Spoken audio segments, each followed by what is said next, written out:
Today, playing Windows games on Linux feels almost effortless. You install a game, click play, and more often than not, it simply works. Behind that single click are technologies like Wine, Proton, DXVK, and VKT3D Proton, projects that have transformed Linux into a surprisingly capable gaming platform. In some cases, certain games can even perform on par with, or occasionally better than, their Windows counterparts, depending on the hardware, drivers, and the game itself. For many people, that's simply the Linux gaming experience they've always known. But it wasn't always this way. 30 years ago, the idea of playing modern Windows games on Linux sounded almost impossible. There was no Proton, no Steam Deck, no DirectX translation layers, no one-click compatibility. If you wanted to play the latest games, the answer was almost always the same: use Windows. So how did we get from there to here?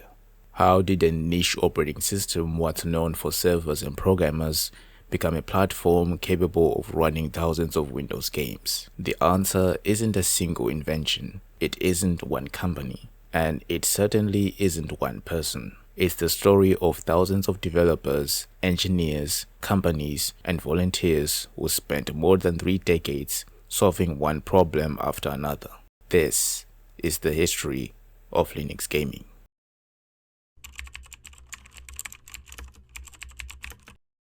To understand how Linux gaming became what it is today, we first need to travel back more than 3 decades. Back to a time when the idea of playing modern PC games on Linux sounded almost absurd. In 1991, Finnish computer science student Linus Torvalds released the first version of what would become the Linux kernel. His goal wasn't to create a gaming operating system or even a competitor to Windows. It was a personal project, an operating system kernel inspired by Unix that anyone could study, modify, and improve.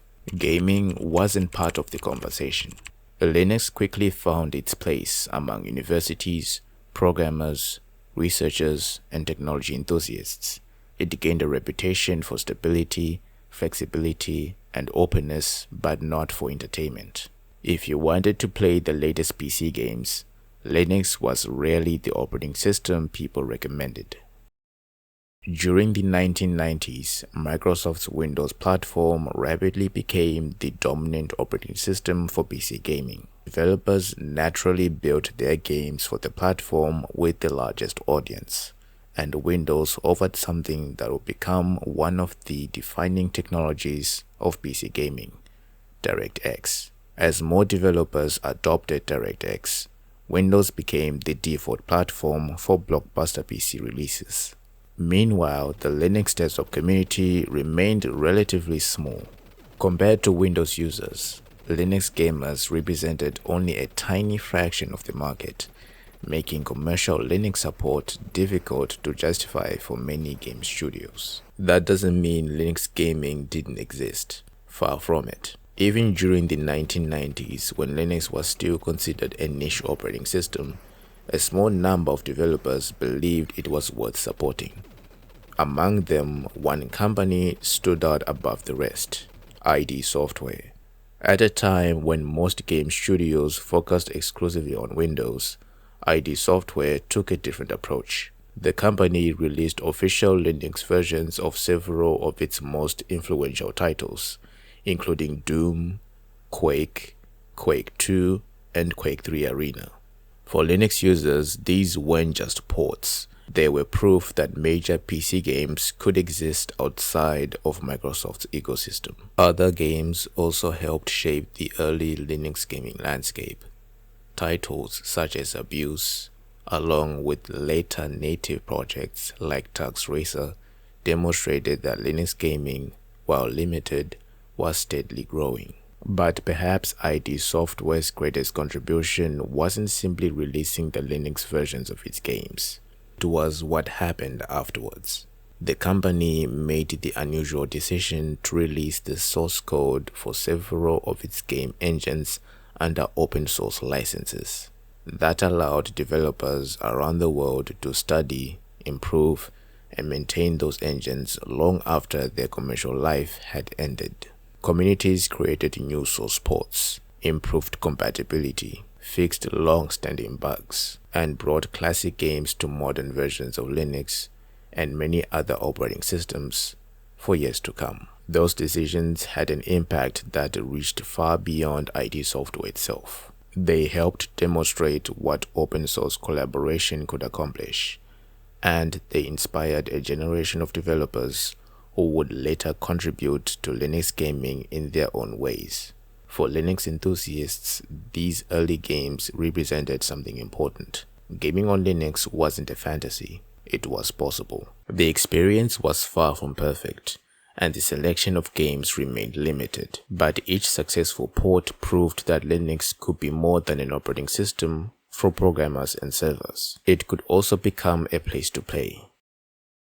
The real problem was everything that wasn't available. When games like Half-Life, Diablo, Command & Conquer, or Age of Empires arrived on Windows, Linux users were often left behind. Those games had been designed specifically for Microsoft's operating system, and there was no simple way to run them elsewhere. For many players, the solution was straightforward. If you wanted to play the latest games, you installed Windows, or you rebooted into it. One of the biggest technical obstacles was graphics. Although Windows and Linux supported OpenGL, most commercial Windows games increasingly targeted DirectX, because it was Microsoft's own graphics API and had become the industry standard for Windows development. Linux had no native implementation of DirectX. That meant software written specifically for DirectX couldn't simply run on Linux without some form of compatibility layer or translation.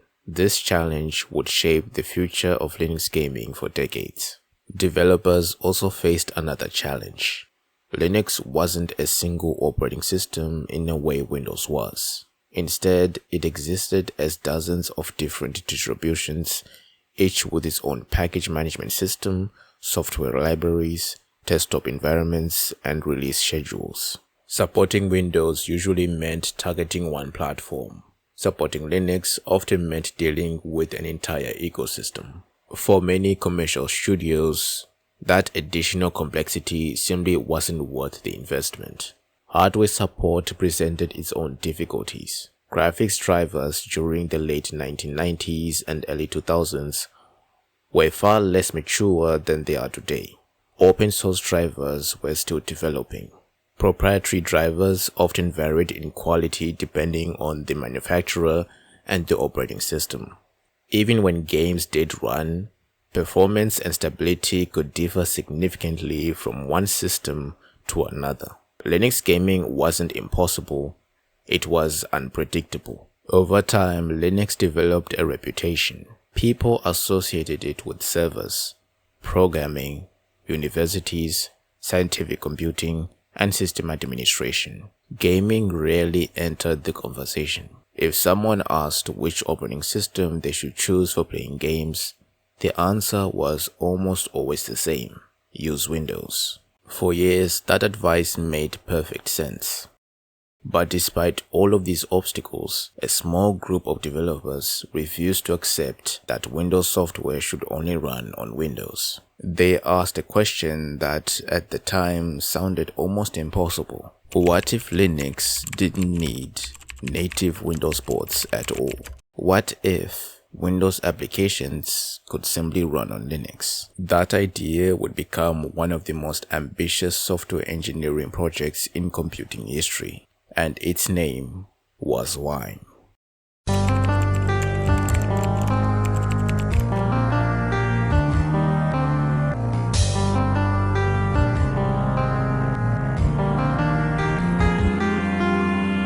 In 1993, developer Bob Armstadt started an ambitious open source project.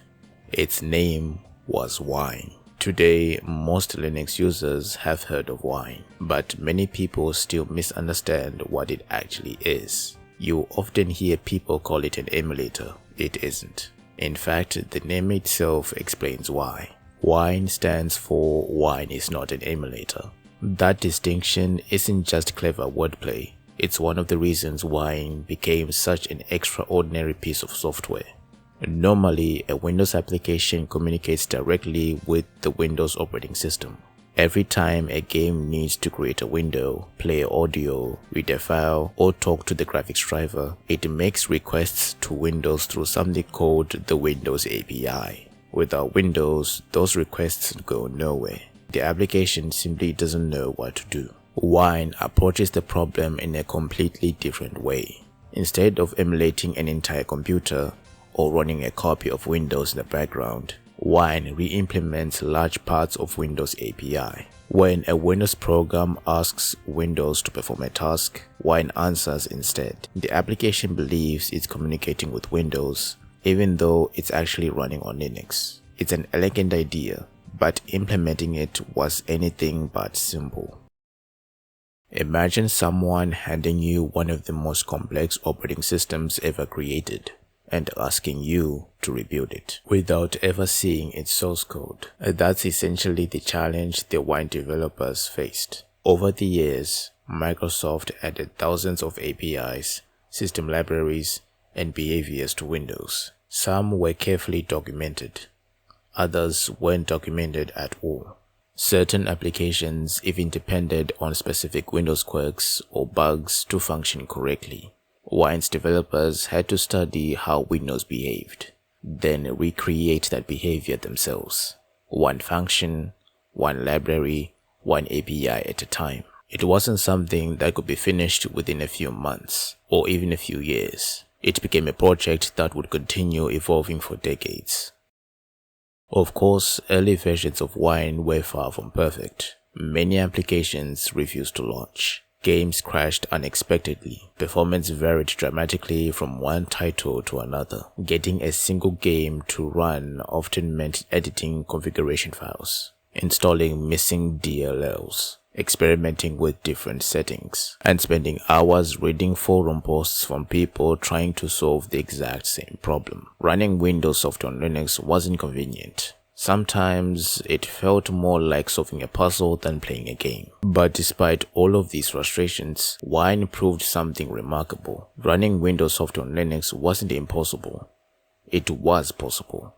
Not perfect, not easy, but possible. And with every new release, every bug fixed, every Windows API implemented, and every game that finally launched successfully, Linux moved one step closer to becoming a genuine gaming platform. Wine didn't instantly solve Linux gaming, but it laid the foundation for everything that came afterward. Without Wine, there would be no Proton, no Steam Deck, and no modern Linux gaming as we know it today.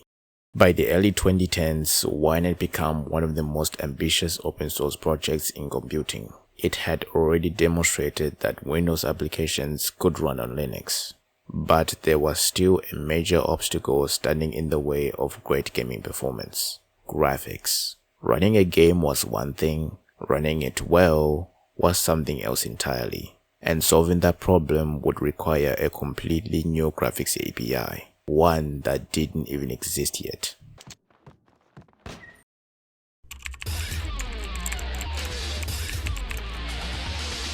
By the early 2010s, Wine had already spent nearly 2 decades proving that Windows applications could run on Linux. The project had grown tremendously since its beginnings in 1993. More applications worked than ever before, and many Linux users had successfully managed to run Windows software that once seemed impossible. But despite all of that progress, Linux gaming was still far from mainstream. Running games often required patience, experimentation, and a willingness to troubleshoot problems yourself. Compatibility varied from game to game, and for most players, Windows remained the obvious choice for gaming. Then, something unexpected happened. One of the biggest names in PC gaming suddenly began looking toward Linux. That company was Valve.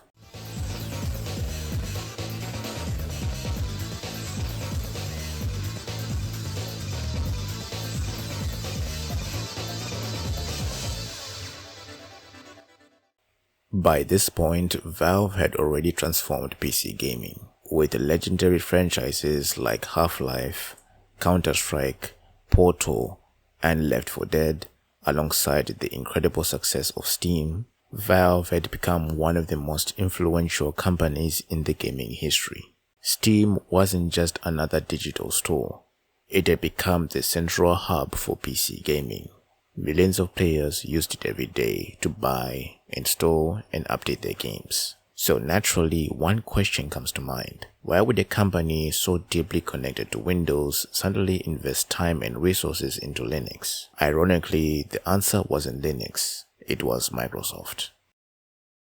In 2012, Microsoft released Windows 8. Alongside its redesigned interface came something new, the Windows Store.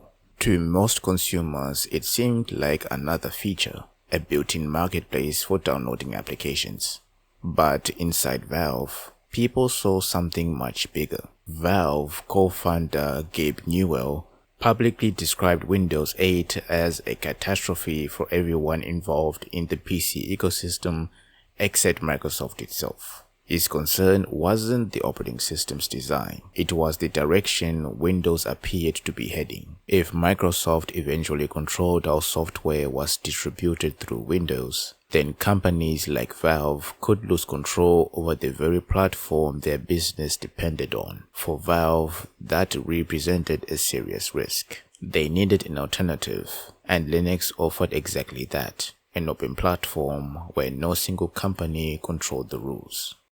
Valve's first step was surprisingly simple: bring Steam to Linux. In 2013, after months of development and beta testing, Steam officially launched on Linux. For the first time, Linux users could access Steam without relying on unofficial workarounds or experimental builds. It was an exciting moment. It also exposed a major problem.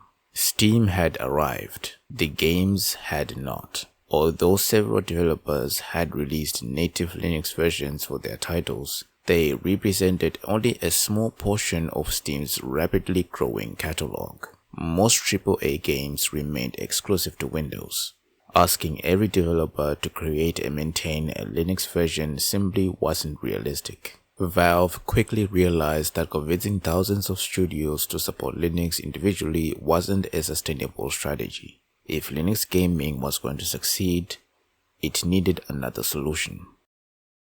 That solution initially became SteamOS. Valve imagined a future where your gaming PC didn't have to sit under a desk. Instead, it could live in your living room, connected to a television, simple enough to use like a console. But with all the flexibility of a PC, SteamOS was designed around that vision. A Linux-based operating system focused entirely on gaming. To bring that vision to life, Valve partnered with several hardware manufacturers to create the Steam machines. Unlike traditional consoles, Steam machines weren't a single product. They came in many different shapes, sizes, and price ranges. Different manufacturers offered different hardware configurations, all running SteamOS. On paper, the idea sounded incredibly promising. A console-like gaming experience, powered by Linux, backed by Steam. It seemed like everything was finally coming together.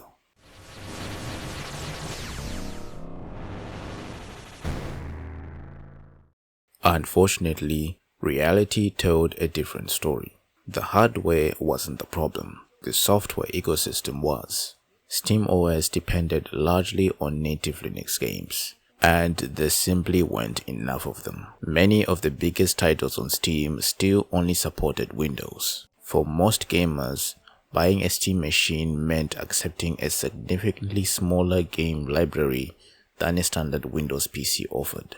It was a difficult compromise. Sales were disappointing. Over time, manufacturers quietly stopped producing Steam machines, and many people concluded that Valve's experiment with Linux had failed. For a while, it certainly looked that way. But behind closed doors, Valve wasn't giving up. In fact, the failure of the Steam machines taught them one of the most important lessons in Linux gaming history. The future of Linux gaming didn't depend on convincing every developer to release native Linux ports. It depended on something far more ambitious: making Windows games to run on Linux so well that native ports would no longer be essential for most players. That realization would completely reshape Valve's strategy. Instead of asking developers to change their games, Valve decided to change Linux itself. At almost the same time, another revolution was beginning, not in operating systems, not in game stores, but deep inside the graphics stack. A brand new graphics API was about to arrive, one that would become the foundation of modern Linux gaming. Its name was Vulkan.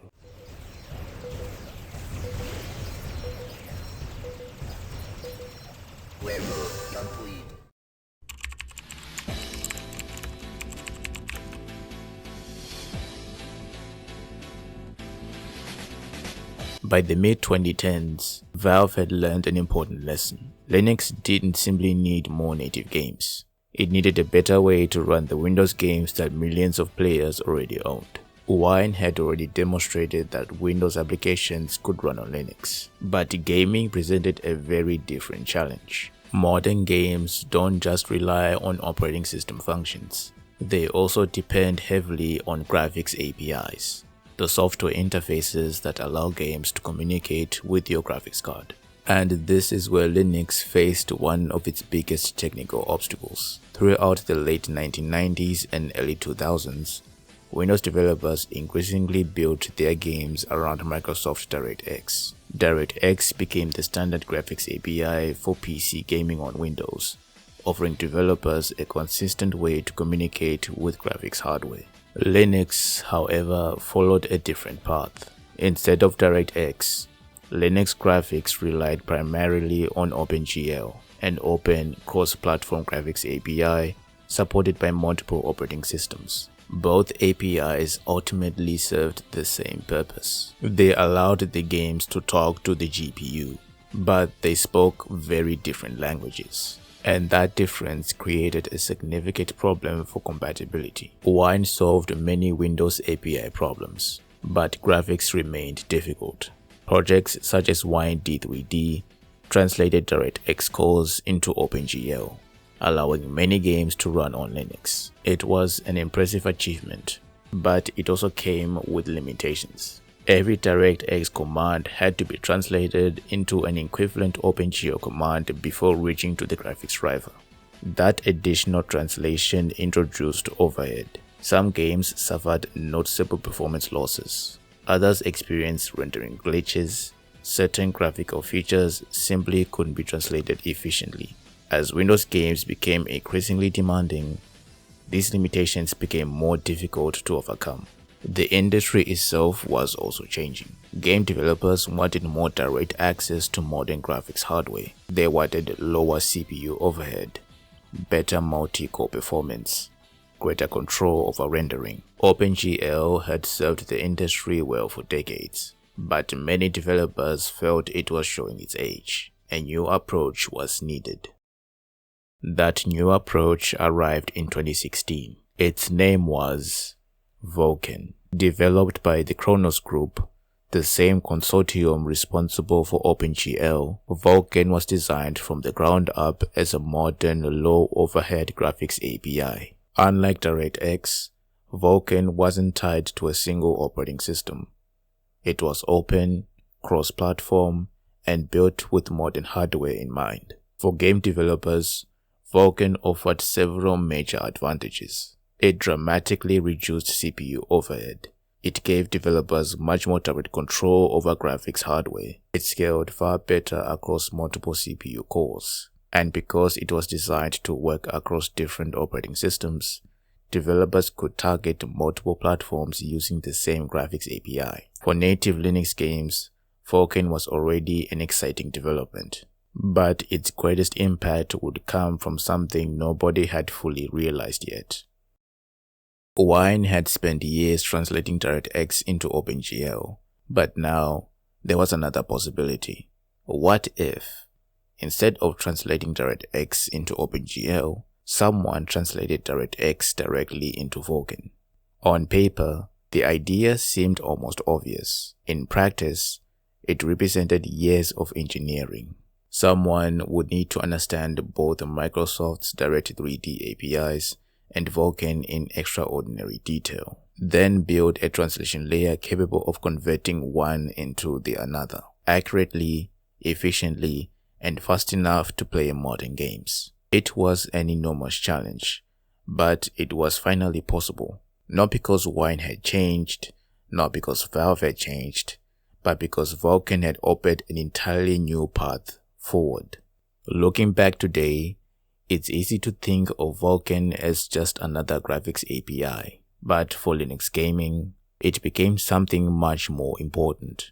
It was the technological foundation that made the next breakthrough possible. Without Vulkan, there will be no efficient DirectX to Vulkan translation. Without that translation, modern Proton would look very different, and Linux gaming might have never reached the level of compatibility we enjoy today. The technology was finally ready. All it needed now was someone willing to build it. That someone was a developer known online as Doitsujin, and his project would completely redefine Linux gaming. Its name was DXVK.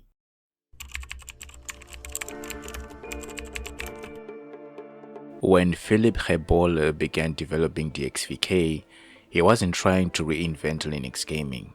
He was trying to solve a problem. For years, Wine had made it possible for Windows games to run on Linux. Vulkan had introduced a modern graphics API with enormous potential. The foundation was already there.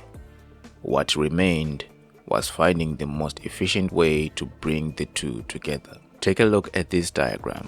At its core, that's exactly what DXVK does. It translates Microsoft's Direct3D 10 and Direct3D 11 graphics commands into Vulkan, allowing Windows games to communicate with the Linux graphics stack far more efficiently. On paper, that sounds like a relatively small change. In practice, it transformed Linux gaming. Now let's take a look at the old method and compare with the new method. Comparing both of these, we can notice that before DXVK, most Direct3D games running through Wine relied on Wine D3D, which translated graphics commands into OpenGL. Although this approach made many games playable, it often introduced additional overhead, reduced performance, and exposed compatibility issues as games became more demanding. DXVK took a different approach.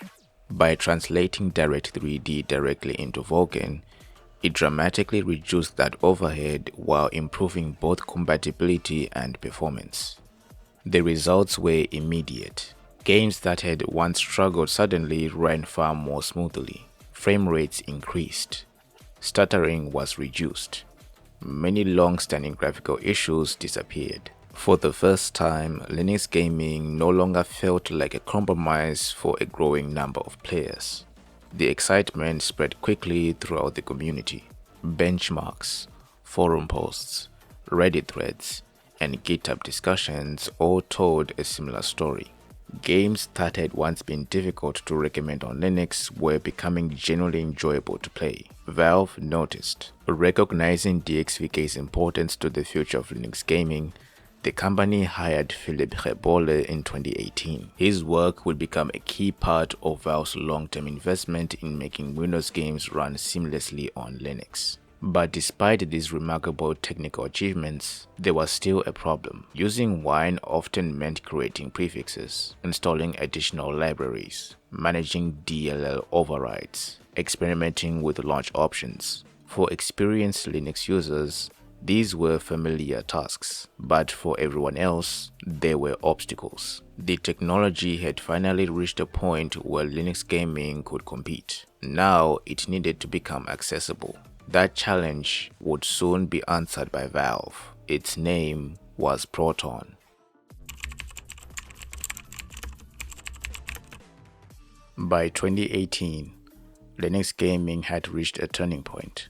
Wine had spent decades recreating large parts of the Windows operating system. Vulkan had introduced a modern graphics API built for today's hardware. DXVK had transformed the performance of DirectX 9, 10, and 11 games. For Linux enthusiasts, the future had never looked brighter. But one major challenge still remained. Linux gaming needed to become accessible to everyone. Valve understood something important. The technology was finally ready. What held Linux gaming back wasn't performance anymore. It was complexity.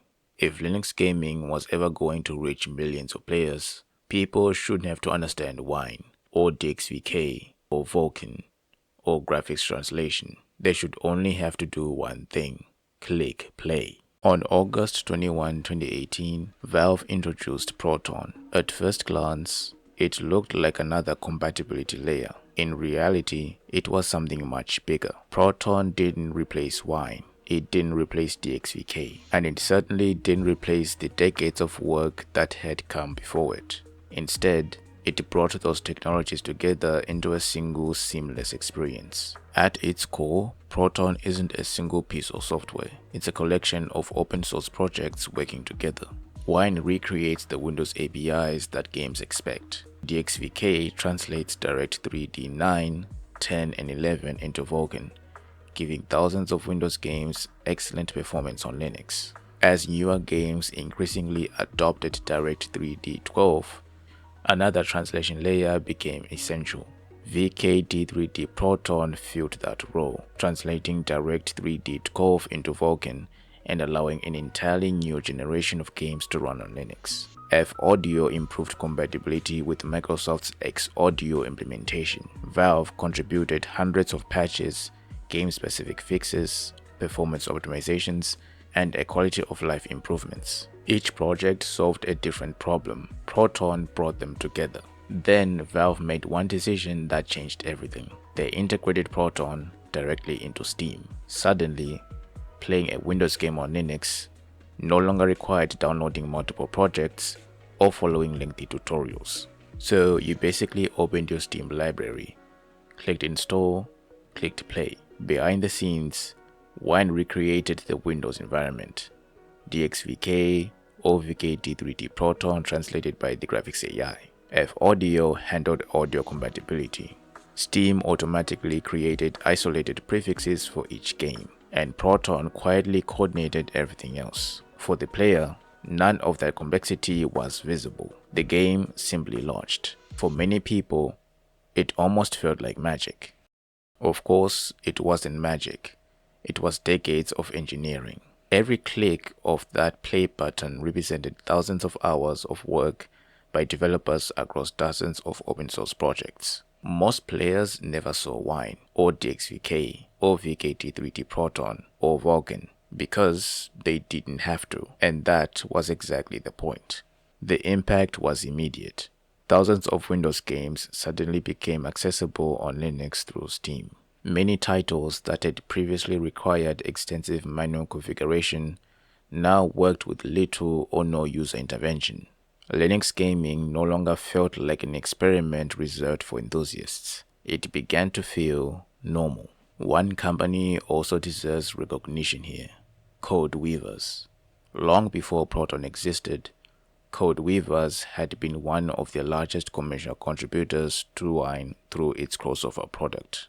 Rather than starting from scratch, Valve chose to work alongside CodeWeavers and the existing Wine community. The partnership accelerated development, improved compatibility, and demonstrated something that would become a recurring theme throughout Linux gaming's history. Progress happened through collaboration and not competition.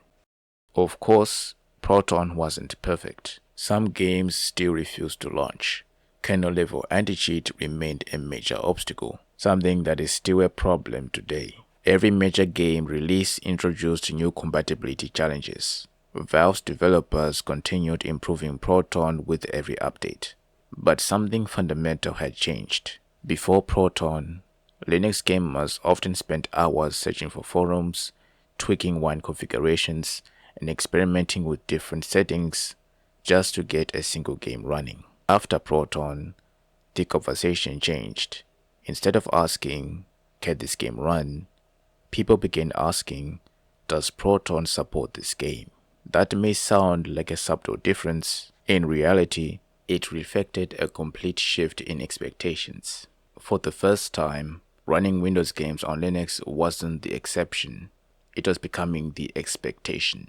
Valve had succeeded in making Linux gaming dramatically easier, but open source has always been about experimentation. Official Proton prioritized stability for millions of Steam users.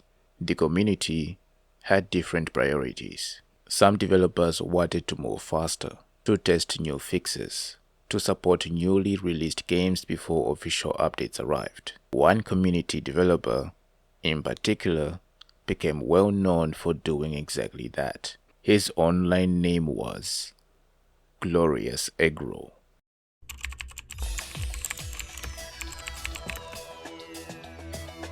Valve had made Linux gaming dramatically more accessible, but Proton wasn't the end of the story. It was only the beginning, because one of Linux's greatest strengths has always been its community. Around the world, developers, testers, and enthusiasts continued improving the tools they relied on every day. Some fixed bugs, others experimented with new features. Many shared patches and compatibility fixes long before they became part of official releases. One developer who became especially well known throughout the Linux gaming community is Thomas Kreider, better known online as Glorious Egro. While Valve's official Proton releases focus on stability and broad compatibility, Glorious Egro took a different approach. His project Proton GE, or Proton Glorious Egro, includes experimental patches, newer versions of components, and game-specific fixes that may not yet be part of Valve's official releases. For many Linux gamers, the advice became almost legendary. Try Proton GE. Sometimes it was all it took. A game that refused to launch with the official version of Proton suddenly worked perfectly with Proton GE. It became one of the best examples of how quickly the Linux community could respond to new challenges. Another project helped solve a completely different problem: information. Even with Proton improving rapidly, players still wanted to know one thing before buying a game: will it work? Rather than waiting for official compatibility lists, the community built its own. Proton DB allows Linux gamers to share their experiences with thousands of games.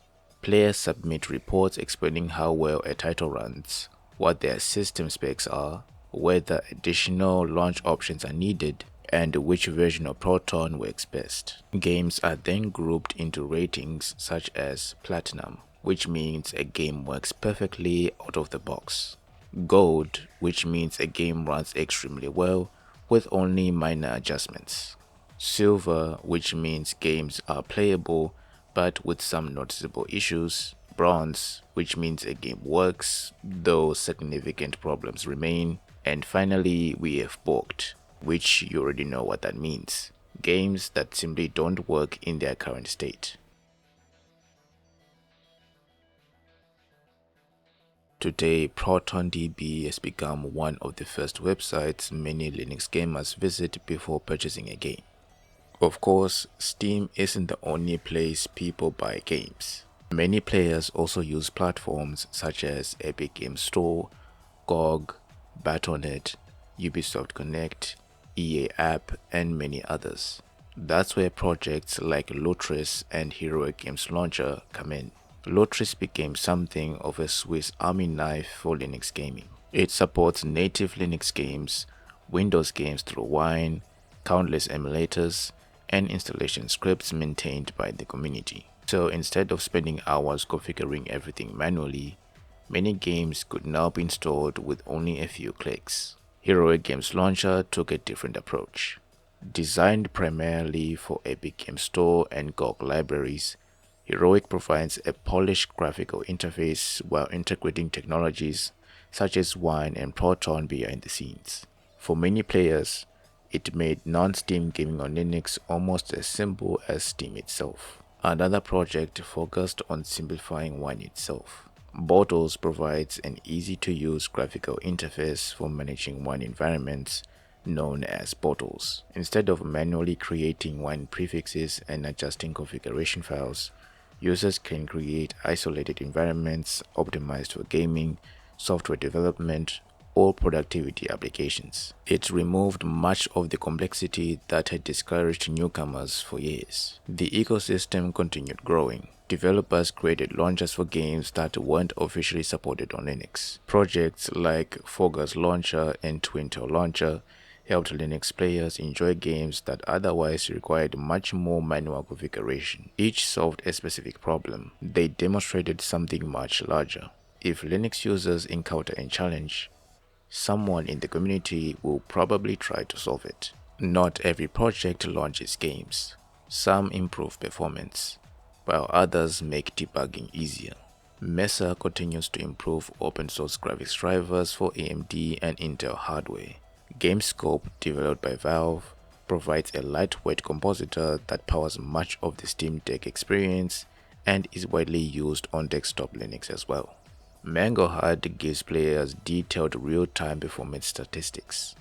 Game Mode, created by Fero Interactive, allows games to request temporary system optimizations while running. Utilities like Proton UpQT or Proton Plus make installing community Proton builds as simple as pressing a button. Most players never think about these projects, yet together, they quietly improve Linux gaming every single day. Looking at Linux gaming today, it's easy to focus on Valve, or Wine, or Proton, but the truth is, no single company built modern Linux gaming. It exists because thousands of people around the world chose to contribute their time, knowledge, and creativity. Some wrote millions of lines of code, others fixed a single bug, some translated documentation, others simply reported crashes that helped developers solve problems. Each contribution became another brick in a foundation that had been growing for more than 30 years. Perhaps that's what makes Linux gaming so unique. It's not simply software, it's a community, one that never stopped improving, never stopped experimenting, and never stopped believing Linux could become a serious gaming platform. By now, the technology had finally matured. The community was stronger than ever. There was only one thing left. Could all of this work succeed outside the Linux community itself? Could ordinary gamers, people who had never installed Linux before, pick up a device and simply play? In 2022, Valve answered that question with a handheld that would change Linux gaming forever. This is the Steam Deck.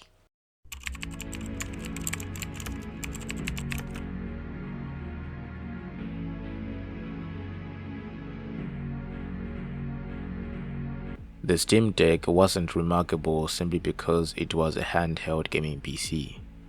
It was remarkable because it made decades of Linux gaming development disappear behind a single play button. For the first time, millions of players could experience technologies like Wine, Proton, DXVK, and Vulkan without ever knowing they were there. Under the hood, the Steam Deck ran SteamOS 3, a Linux-based operating system built on years of collaboration between Valve and the open source community. Inside SteamOS were technologies that had each played a role in Linux gaming's evolution. Those technologies were Wine, DXVK, VKT3D Proton, Mesa, the Linux kernel, GameScope, and of course, Proton. Together, they allowed thousands of Windows games to run with little or no user configuration. To the player, it simply looked like a console. Now, think about that for a moment. For decades, Linux gaming often meant opening terminals, editing configuration files, experimenting with different Wine versions, reading forum posts, and hoping someone had already solved the problem you were facing. Now, you pressed play, the game launched, and behind the scenes, thousands of lines of code from dozens of independent projects quietly did their work. Most players never saw any of it. They didn't need to. That was the point. Valve also focused on something many people overlook: convenience. The Steam Deck introduced features PC gamers had rarely experienced so seamlessly. Suspend the game, put the system to sleep. Hours later, press the power button. The game continues exactly where you left off. It feels obvious today, but delivering that console-like experience on a Linux-powered PC required enormous amount of engineering. Valve wasn't simply trying to make Linux run games. They were trying to make Linux disappear. Part of that experience came from technologies developed specifically for the Steam Deck. One of them is GameScope. Originally created by Valve, GameScope acts as a lightweight compositor that helps games run consistently across different display resolutions and refresh rates. It also powers many of the Steam Deck's most recognizable features, including its smooth full-screen experience and advanced display controls. Another innovation was shader pre-caching. Anyone who played PC games in the past has probably experienced shader compilation stutter. As new shaders are compiled during gameplay, performance can briefly drop, causing visible hitching. Valve tackled this by distributing pre-compiled shader caches through Steam whenever possible. For many games, that meant smoother gameplay from the very beginning. It's one of those improvements most players never notice, because it simply works. Valve also introduced the Steam Deck Verified program. Rather than expecting users to research every game individually, Valve began testing titles and assigning compatibility ratings. Some games were marked verified, meaning they worked well out of the box. Others were labeled playable, requiring only minor adjustments. It wasn't a perfect system, but it lowered the barrier for new users and gave developers another incentive to develop compatibility. Something else began to change. Game developers started paying attention. Studios that had never considered Linux suddenly found themselves optimizing games for a Linux-powered handheld. Some fixed Proton compatibility issues, others improved controller support or adjusted user interfaces specifically for the Steam Deck. The conversation had changed. Linux was no longer just a niche desktop operating system. It had become a commercial gaming platform. Perhaps that's the Steam Deck's greatest achievement. Not the hardware, not the specifications, not even the sales numbers. It changed perception. For decades, Linux gaming had been viewed as something for enthusiasts, a hobby for people willing to troubleshoot problems. The Steam Deck showed the world something different, a Linux computer that your grandparents could pick up, install a game, press play, and simply enjoy. Ironically, Valve's dream hadn't really changed. Back in 2015, the Steam machines tried to bring Linux into the living room. The vision was there, the software wasn't ready. 7 years later, the Steam Deck succeeded for exactly the opposite reason. The hardware was impressive, but this time, the software ecosystem had finally caught up. For the first time in history, millions of people were gaming on Linux, not because they wanted to use Linux, but because Linux had become good enough that they didn't have to think about it anymore. That may be the greatest compliment any operating system can receive. But despite everything Linux gaming had accomplished, the story wasn't over. In fact, it's still being written, because every new year brings new games, new technologies, and new challenges to overcome. And if history has taught us anything, it's that the Linux community has never stopped moving forward. And Valve's latest hardware shows just how far that journey has come. In 2026, Valve returned to an idea it had first explored more than a decade earlier, the Steam machine. But this time, the world was different. SteamOS had matured. Proton had transformed Windows game compatibility. The Steam Deck had already demonstrated that a Linux-based gaming system could work at scale. And now, Valve was bringing that same philosophy back to the living room. The new Steam machine is a compact gaming PC built around SteamOS, designed to deliver the simplicity of a console while retaining the flexibility of a PC. And unlike the Steam machines of 2015, this time the software foundation was already there. The Steam machine launched in June 2026, turning what had once been an ambitious experiment into another part of Valve's growing SteamOS ecosystem. The Steam machine is now taking that same idea and bringing it back to the living room. And that brings us to the present. Linux gaming isn't finished, it's still evolving, and the next chapter hasn't been written yet. Looking back over the past 3 decades, it is remarkable to see just how far Linux gaming has come. What began as a platform with almost no support for commercial games gradually evolved into an ecosystem capable of running thousands of titles, not because of a single invention or breakthrough, but because each achievement built upon the work that came before it. The journey was never defined by one company, one developer, or one project. Instead, it was shaped by countless people who shared a common belief that Linux could become a legitimate gaming platform, even when the idea seemed unrealistic. Every improvement, whether it was a compatibility fix, a graphics optimization, a bug report, or a new feature, became another step toward a future that many people once considered impossible. Today, launching a game on Linux often feels effortless, and most players never need to think about the complex technologies working behind the scenes. Yet every successful launch represents decades of collaboration between developers, maintainers, testers, and open source contributors who continually refined, improved, and expanded the software that made modern Linux gaming possible. Perhaps that is what makes this story so unique. It is not simply the history of software becoming more advanced or hardware becoming more powerful, but the story of a global community that continued solving problems, sharing knowledge, and building upon one another's work until Linux gaming transformed from a niche experiment into a platform enjoyed by millions of players around the world. The history of Linux gaming reminds us that meaningful progress is rarely achieved overnight. Instead, it is built gradually through persistence, collaboration, and the willingness of countless individuals to continue something larger than themselves. What once seemed like an impossible dream has become an everyday reality, and that transformation stands as one of the most remarkable examples of what open collaboration can accomplish.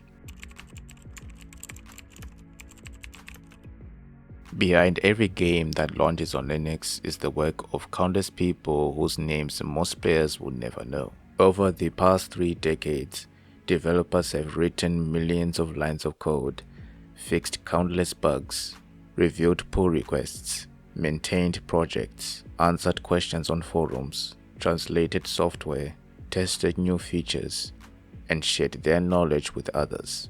Each contribution, no matter how small, became another piece of the foundation that Linux gaming stands on today. This story would not exist without projects like Wine, Mesa, DXVK, VKT3D Proton, GameScope, the Linux kernel, and the many tools created by the community. It would also not exist without the dedication of organizations such as Valve, Codeweavers, and the countless open source contributors who have spent years making Linux a better place to play. To everyone who has contributed code, reported bugs, written documentation, maintained packages, created tutorials, tested experimental builds, donated their time, or simply helped another person in the community, thank you. Because of your passion, collaboration, and perseverance, Linux gaming has grown from an ambitious idea into a platform enjoyed by millions of players around the world. And although this documentary tells us the story of how Linux gaming got here, its next chapter is still being written. Thank you for watching. It's your boy Jury, and I'll see you in the next video. Take care.